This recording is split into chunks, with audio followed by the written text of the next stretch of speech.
and welcome to the Teaching Assistant Orientation. I'm George Hollich, and I'll be talking today about fostering optimal learning environments. And to start things off, I thought I'd give you a chance to think back through the mists of time and think back those teacher fails, those times when there's sort of cringeworthy teaching fail moments. You know, what have you heard, experienced, done, anything like that? Moments where teachers kind of screwed up a little bit from time to time. So think about those, and if you're like some classes I've had before, what you might discover is, one time there was something going on in the background, and the teacher accidentally posted the wrong things. But another issue was teachers who just seemed to be universally non-energetic. They look like they want to be anywhere but the class where they are. And teachers were sort of really down on students and down on themselves and down on lives, and that's a real issue. And I also want you to think about the fact that in some ways, as you start to teach, you're also going to get a chance to fail. That's unfortunate, right? And so what are you going to do when your students don't participate? We've all been there. We have students, you ask for a question and no hands raised. Silence. Classroom of 400 students all sitting there completely without an opinion for the first time in their lives, right? What do you do with a class of a lot of students where they're distracted, where the students are sitting there busy playing on their phones or doing other things like that? What are you supposed to do in this world, online world, when students are always busy and they're doing anything but their homework? What are you supposed to do as a TA or as a teacher? And then what do you do when students won't engage, when students don't connect? What do you do in that case? So this is the case, the students, maybe they're not distracted, maybe they're at least participating, but somehow you're still lacking that magic. The classroom isn't popping the way it should be. The classroom isn't bopping around and doing things. They aren't actively doing it. They're just they're not there. And we've all seen those really good classrooms where things are bouncing along and things are doing great. So today's session, what I want you to do, or what I'm going to do, is by the end of the session, you should be able to describe 2 domains of teaching knowledge and their relevance to student learning, and be able to suggest 2 things. In fact, I want to suggest 2 things that you can do right away to improve your teaching. And so I'm going to give you a 2-step method to make whatever level teaching you're at, whether you're a master teacher or just beginning, whatever level you're at, I want to give you a 2-step process to becoming a better teacher right now. So let's start off with domains of teaching knowledge. So you've all been hired as teachers now, and most of us don't really think about the fact there are really 2 distinct domains of teaching knowledge. Number 1 is the content. You've been hired to teach a particular topic, whether that's math or science or engineering, or in my case, psychology. You've been hired to teach that topic, and with any luck, you've had a fair amount of training in that topic. In my case, about 10 years worth of training, PhD, postdoc, all that sort of stuff. I know psychology inside and out, and I know my particular domain really, really well. And that's great. And of course, that's why we hired you. You're so smart in your particular domain. Good for you. Give yourselves a little pat in the back for that. The problem is, the second domain, potentially equally important in teaching knowledge, is what we call pedagogical knowledge. How good are you as an instructor? How well can you take what you know, the content knowledge that you know, and give it to somebody else and help them learn? And that's not something many of us have had maybe any training at all. If you're like me, the first class that I taught was actually the first chance to learn how to teaching. I never got any training in teaching. I never got any training in classroom management or things like that. And so this pedagogical knowledge turns out to be pretty important. So content knowledge is all about the what you want students to know. And pedagogical knowledge, by contrast, is all about how you're going to get them to learn that. And again, if you're like many instructors, you haven't really thought about this before. You haven't really thought, how can you get students to learn what you know? How do you get them to be little miniature versions of you?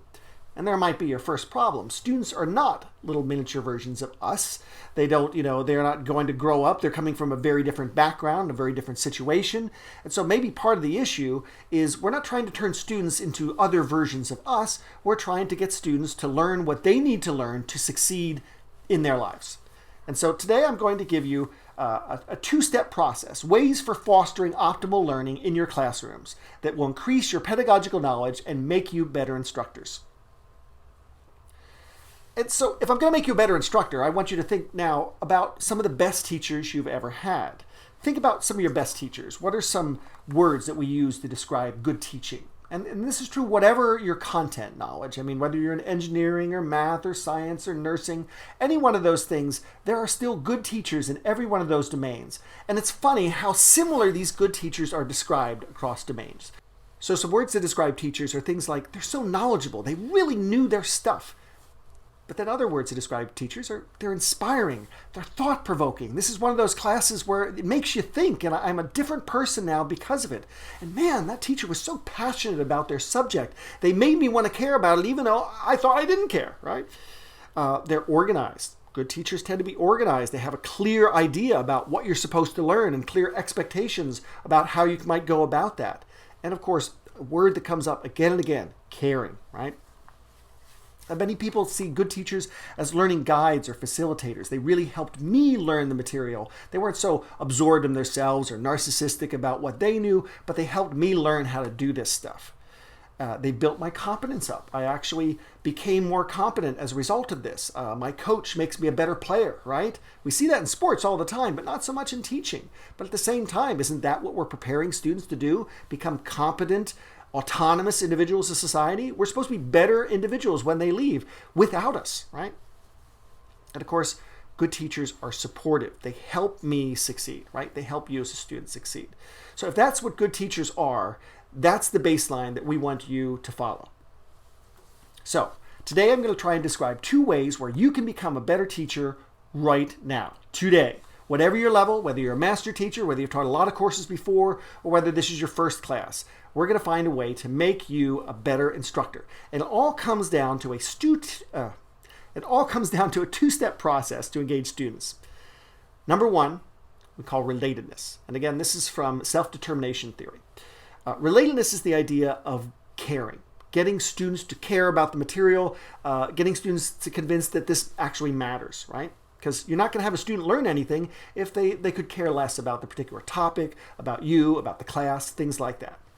And we'll talk about how you can do that. And then next we'll talk about competence. Competence is, can students actually do this? We want to get them to autonomy. We want them to be able to do this stuff on their own. That is, there'll come a day, not too far away, when students have to do this material after you're gone, right? You're not there anymore. The class is over. So now what are students supposed to do when class is over? Forget all this stuff, not do anything? No, we want the students to be able to do something even though you're not there. And so competence is the other big thing we want to build in students, that students can actually feel like they learned something, feel like they gained something from the course. And those are the 2 steps that we will get into for this class. So relatedness. Why should they learn this? Relatedness is fundamentally about caring.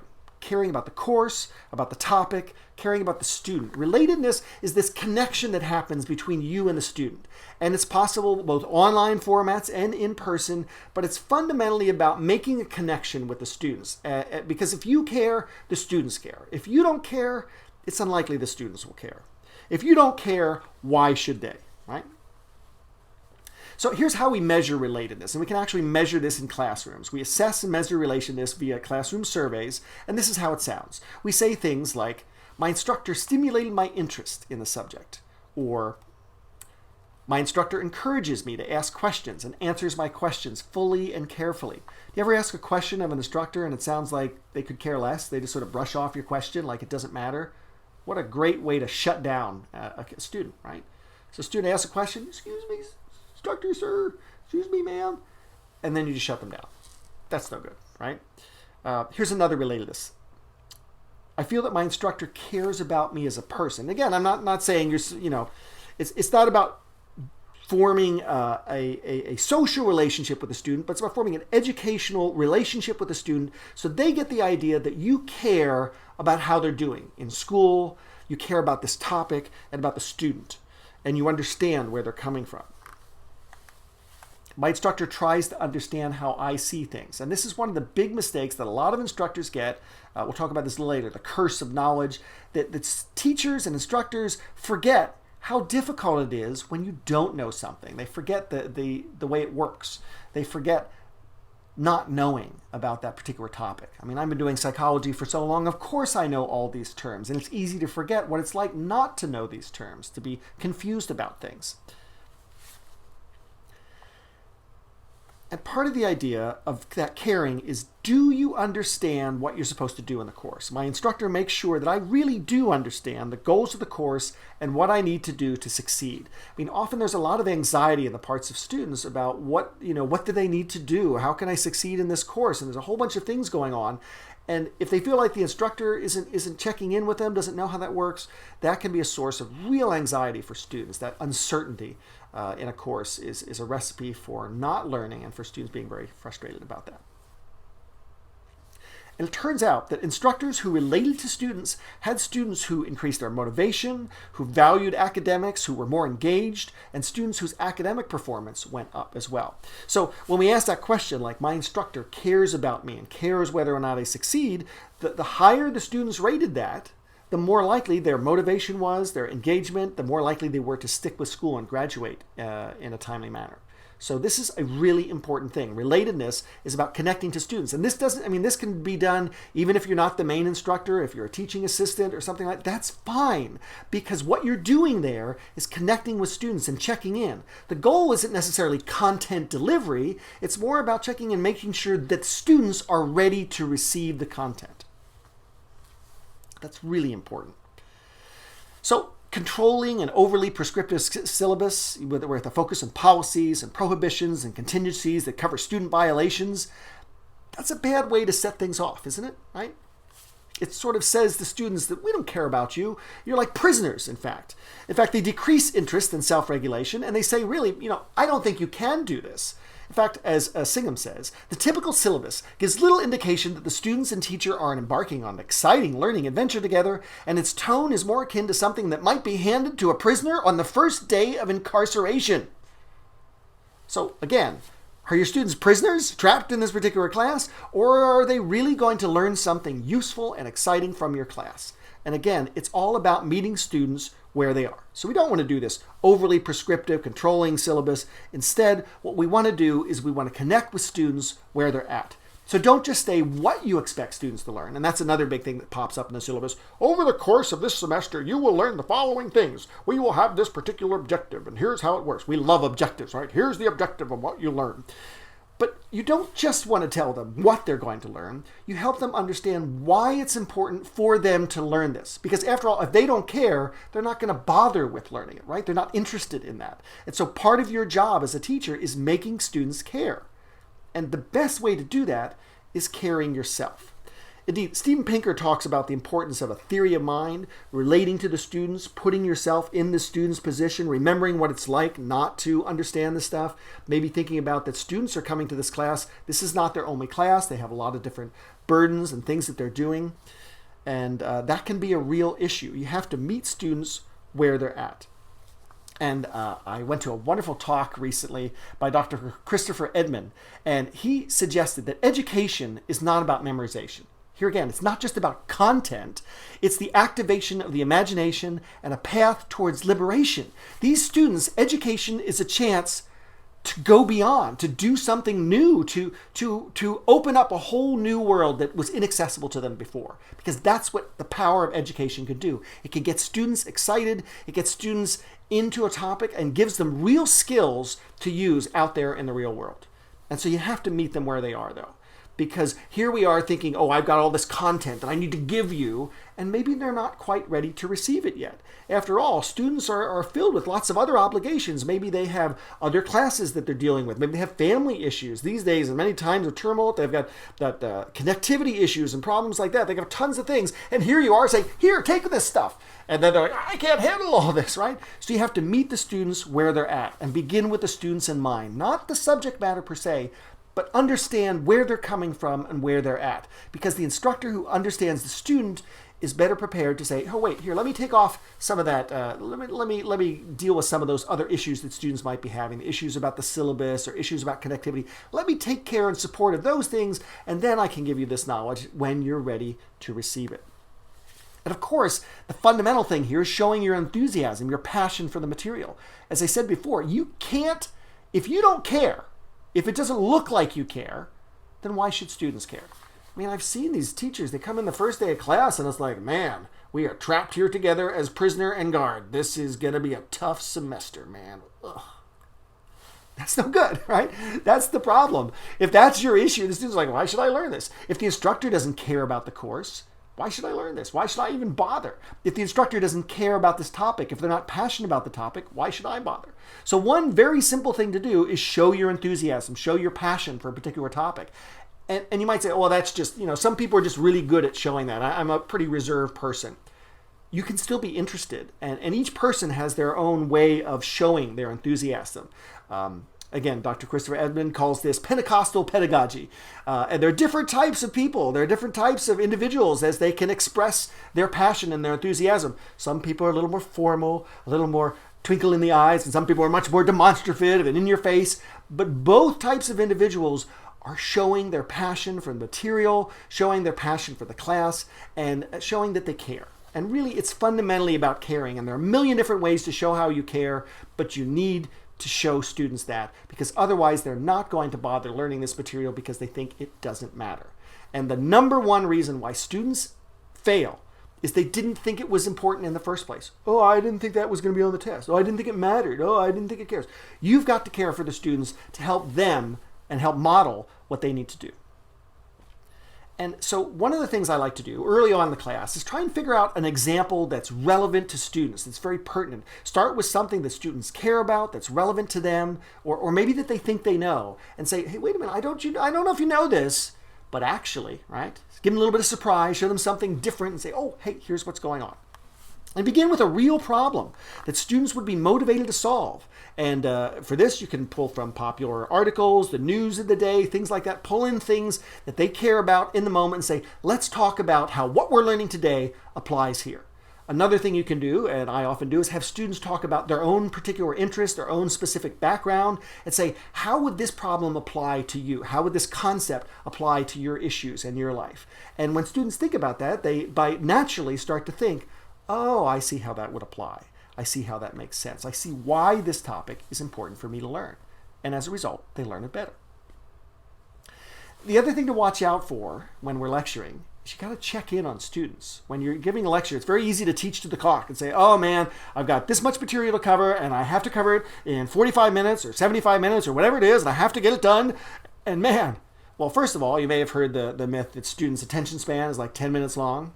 That's probably true. We gotta get, but I don't know about you. My attention span is like 30 seconds. That's even worse. The fact of the matter is, don't just be teaching to a clock. Teach to the students. The fact of the matter is, if you're interesting and exciting and passionate, students will check in and they'll follow with you. And if they get a little too much, they start to check out. You need to be aware of that. You need to pay attention to it. So teaching to a clock is a bad idea. Follow the students, and not just the students in the front that are nodding along. Actually do something to test whether or not they're learning. We call this formative assessment, by the way, is that as students are learning something, you want to check in and see if they're actually learning it. And you can do this a lot of different ways, either polls kinds of thing, classroom polls, or discussions or things like that. You can check in. And again, these are not for points necessarily, maybe participation points. Doesn't matter if they get it right or wrong, but you just want to check in and see where the students are at. See if they actually understand the material. And you might be surprised. I remember a very good lecture. I was going along and the students were nodding and everybody's following with me. You hear it? You feel me? Yeah, they got it. Oh, you got it too. Oh, you got it. Oh, this is great. This is wonderful. And then I asked the quiz question. It's going to be on the test later on the end. Only about 70% of the students got it. Now that's either great, 70% of the students got it, or not. There's still another 30% of students that didn't get there. It's like, oh, wait a minute. Then I asked another test question. Only 50% of students got it. Holy mackerel, the students will be flunking. They're not getting this. And this is a topic I just taught right now. I guess I better back up and explain it in a different way and find where they're having difficulty, finding their problem areas and things like that. So formative assessment is very important. If you care about your students, you also care whether they're actually learning it, and you need to check in on them. And that's true not just for the academic side of stuff, but the non-academics as well. What if you have a student who hasn't checked in class yet or hasn't done their material or work? Are you going to send them an automatic little thing that says, hey, I noticed you haven't been participating in class. What's going on with that? What's happening? Is there something I can do? How can I help? And again, we're not trying to be little mother hens about this or things like that, but we do need to check in on students and see where they're at. Certainly many different times you'll get back some interesting replies and realize, oh, I didn't realize you were going through that. What can I do to help, right? So check in on students And there are lots of automatic ways to do that. So you can actually send an email in Blackboard, or you can send an email automatically if students have logged in at a particular time and things like that. So check in on students and see where they're at, and don't forget to take the pulse of the class. See what they're learning and what they're confused with. The other thing I really believe in is discussion forums. That's a great way to get at the issues from all students. Oftentimes in a classroom or in a live setting, students will raise their hands and talk. Those are the bravest students, the ones that really feel like they know what's going on. By contrast, the students that are maybe not so sure, if you ask in a discussion forum, you'll hear from them, right? And this gives a chance for every single student in the class to answer and to reply and to know where they're at and what their understanding is and what their misconceptions are. A really simple discussion question you can ask is, what are some concepts that you would like to have further explained? Right? Just name one concept you'd like to have me further explain next time. What's one concept you feel a little unclear about that you could use a little bit of extra help on? Right? So say something like that. Check in on students, see where they're at. It's a really easy discussion question I add at the end of every class. What's one concept from this lecture you'd like to have me explain a little bit more that you thought you didn't get maybe? So again, use the discussion forums to get at issues that matter to them and go beyond the content into these authentic, real-world applications. Another thing I like for discussion forums is to say, how does this apply to your life? How might you use this one day? What would this material be useful for? And this is true anywhere, whatever topic you have. How could you use this? What would the application for this be? Again, you want to help students apply the knowledge to their daily lives, to think how this actually works. And again, that's relatedness. Okay. So I said it's a two-step process. And so now we're talking about competence and autonomy. So we first started talking about relatedness and showing that you care. But a caring instructor, that's great. But the fact of the matter is, as I said, one day, not too far away, maybe even the end of the semester, students will be expected to do something without you. You will not be there anymore as an instructor. You're not there to support them. And so the best instructors are instructors that help students feel like they can finally do this stuff and they know how to approach this topic on their own, by themselves. The fancy name for that is autonomy. You may have heard of autonomous cars. Well, autonomy, students who are autonomous are students who feel like they can do this material and learn this material now on their own. But here again, just like instructors haven't had much teaching and pedagogy and how to teach the material, students often don't have a lot of instruction on how to learn the material. And so another important aspect of being a good instructor is finding ways to teach students how to learn better. Right? Teaching students about learning.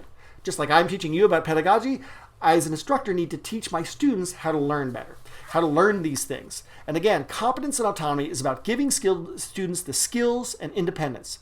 So if students are encouraged to take responsibility for their own learning, they're more likely to develop these higher order thinking skills that we all care about, like analysis or synthesis or evaluation. It's only when students start to acknowledge and autonomous, they take responsibility for their own learning. But the funny thing is, you can say, well, students should just do that automatically. No, they won't. Remember, they're coming from different backgrounds, different things, relatedness. I mean, this is why it's so important to understand where they're coming from, because they maybe don't feel like they have the time to do this sorts of things. So you have to find a way to help them learn how to learn, to teach them how to learn, because that's what's going to make the difference. Students, it's not that they can't get the topic that you're trying to teach, it's maybe that they just don't know the right way to learn it in the first place. So giving students some degree of autonomy, some degree of competence in how to learn, that's equally important. And the second step of the two-step process. So again, competence is all about helping students succeed on their own. And believe it or not, this is a case where being a tough teacher is actually a good thing.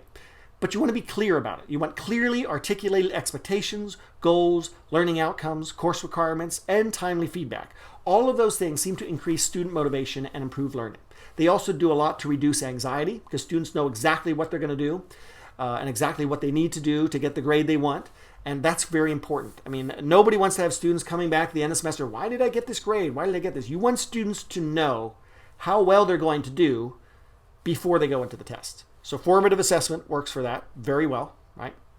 So if you do formative assessments, you've asked them the same quiz questions over and over and over again. Students know that they know that question, or they don't, right? So they know that they've got it. So if they've got it, they can go in and go into the test or the quiz feeling fully prepared, right? So that's important. So these clearly articulated expectations and goals and rubrics, especially if you give them assignment, make sure it's very clear that they could even judge what grade they're going to get before they hand it in. Right? That's an important aspect of learning how to learn. Did they get it? So think about what you want students to do when they're finished with the course. What are the sort of competencies that you want them to exhibit? What's the kind of things that they should be able to do? And give them training on that. Because fundamentally, competence is about practicing the stuff that you want them to do. It's like riding a skateboard, right? I don't just jump on the skateboard and ride away. My son thought he'd do that. He bought a skateboard. He's like, oh, I can't wait to skateboard now. Jumps the skateboard. Whoop. Oh, no. And if we were doing typical teaching style, you get an F. You fail. You must be terrible at skateboarding. Because that's the first quiz he had. That's not how it works. You get on the skateboard again, fall again, fall again, fall again. Oh, no.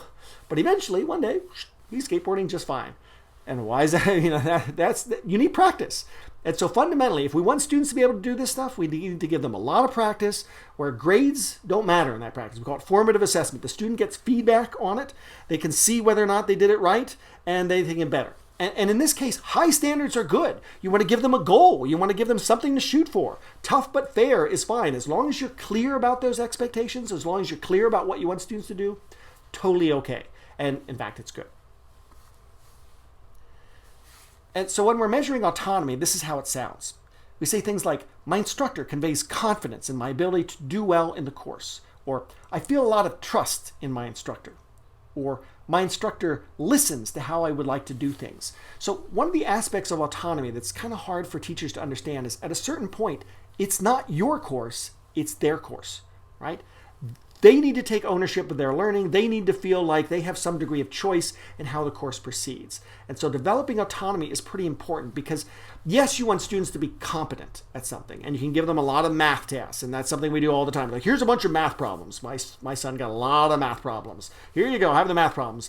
And he became competent at doing them, but he didn't really like it, right? It's like, you're forcing me to do these math problems, and I will do them, but I'm not going to like it, right? That's the issue. So, I'm not going to like it? Great. So he's not going to be good at math, right? And it turns out that positive feedback enhances motivation only if individuals feel ownership for their learning. They need to be autonomous regarding their learning and performance. They need to feel like it's their idea. Some people said leadership is a way of making other people think that it was their idea, right? That's a good thing. Autonomy is about the students feel like they did this. I can do it, mommy, right? I can do it, daddy. Building competence in an environment that is not autonomy supportive doesn't lead to higher levels of motivation. So you can force a kid to be competent. You can force a student to do all these tasks after task after task. If they don't like it, if they don't feel like they had some choice in doing it, they're going to resist and they're going to fight back. It's that constant reverse psychology, something I know quite a bit about. If you say you have to do this, that's the one way to make sure they never want to do it again, right? So part of autonomy is about giving students the choice, giving them a chance to decide what they're doing. And it doesn't have to be like, although some individuals have used this, the gamification. They actually essentially make courses like video games where you can do different levels and different things like that. And the student feels they have a choice and a degree of directive in what they're doing. But this could be as simple as letting students choose their own particular topics or their own applications or coming up with their own ideas. So it doesn't have to be too fancy, but the idea here is you want students to feel like they are an equal and active participant in their education. And part of what we want to do is we want to give students the opportunity to fail. And that sounds weird, but again, it's just like with the skateboard. You need a chance to fail. That's when you learn something. But the problem with failure in most courses is it means you're failing the course, and that's a source of enormous anxiety. So part of this is giving them feedback, non-judgmental feedback, formative assessment, saying, that's okay, you didn't get it right, try again until you got it right. In the words of Meet the Robinsons, you failed, hooray, you've learned something, right? Failure and learning are not diametrically opposed. They're actually, you learn when you fail, and that's okay to fail. So encouraging students saying, when you fail, that's right. That's a good thing because what have we learned from this? What have we learned from our failures? And that's what you want students to do. You want them to try it, to fail it, to get some kind of feedback for it, try it again, maybe fail it again, get some kind of feedback again, and then they get a grade for their work, and they can feel like, man, I know I failed a lot, but I actually did this. I can actually do this skateboarding thing, right? The other thing you might consider is something we call spaced practice. Spaced practice is all about helping students remember.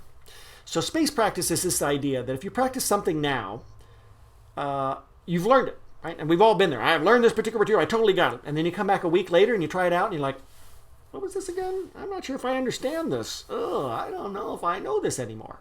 And then you start to try through the problem and you're like, oh, yeah, all right, I remember this. I got it. Okay, this is good. I got this. Oh, I definitely have this. Come back a month later. What is this again? Oh, wait, yes, I remember. And space practice is all about something we understand in psychology is you need to practice something multiple times across multiple situations, across multiple semesters before you're really going to get it and use it.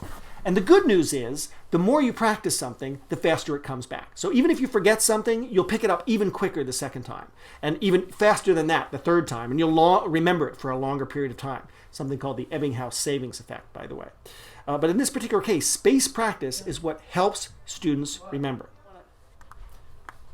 So another thing you want to do is this frequent formative assessment. Monitor understanding with frequent formative assessment. You want to know where they're at, and so they're always getting feedback as to how they're doing. And that feedback is what helps them learn.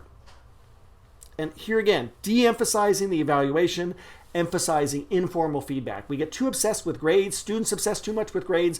Grades are the enemy of learning because every time you get that lower grade, you're thinking, oh, and the panic and the emotion of anxiety comes in, and then students are not learning in the fun kind of thing that they're doing. And again, this is not about giving away free grades. It's about giving them feedback so they can get a chance to fail and learn how to do it so that then they can get a perfect score or a very good score on the quiz at the end of the time. So again, I'm not saying you don't quiz them. I'm just saying you need to give them frequent formative assessments so they know how well they're doing and they can get better.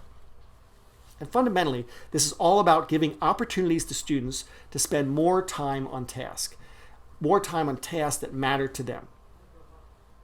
So this is all about practice. And we know this in psychology, from violinists to computer programmers, the more time you spend with deliberate practice, the better you get. You may have heard this colloquially referred to as the 10,000 hour rule.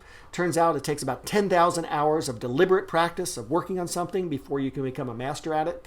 The same thing is true of our students. They need to work. They need to practice these particular competencies that they're supposed to do before they can get it.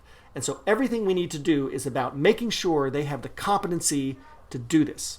And you want to involve students as co-creators of knowledge. Again, we want them to be able to do this by themselves. So giving them that little bit of autonomy, giving them an assignment. So if you do a group project, and group projects can be fun, make sure each student has their own unique contribution that they need to do, their own maybe domain, their own particular topic, their own unique set of skills, as Liam Neeson would say, right? A unique set of skills, that's what you want students to have. And fundamentally, you want to let them go it alone, right? The end result of all of this is students can do this without you. They know what to do and they know how to learn even though you're not there. And that's the good thing. You can run down the hall and say, look, Mom, I'm teaching. Even though I'm not there, my students are doing it. And this is great. This is what you want to have. You want students to be able to do this learning by themselves, ultimately at the end. So be thinking about what are the kinds of ways you can encourage students to learn on their own. So putting that all together, relatedness plus competence and autonomy is the optimal learning environment. It's the two-step process, right? Essentially what we're doing is we want students to care. And how do we get students to care? We care ourselves. We care about the course. We care about the students. We care about the topic. We show our passion for the course. We help students see why it's related. And we care, so students care. And then we also help them learn to do this material, to do something. We get them competencies. We get them to be competent. We help them learn by doing. And we help them learn by doing authentic, actual experiences. And that's that two-step process for becoming and fostering an optimal learning environment. So thank you.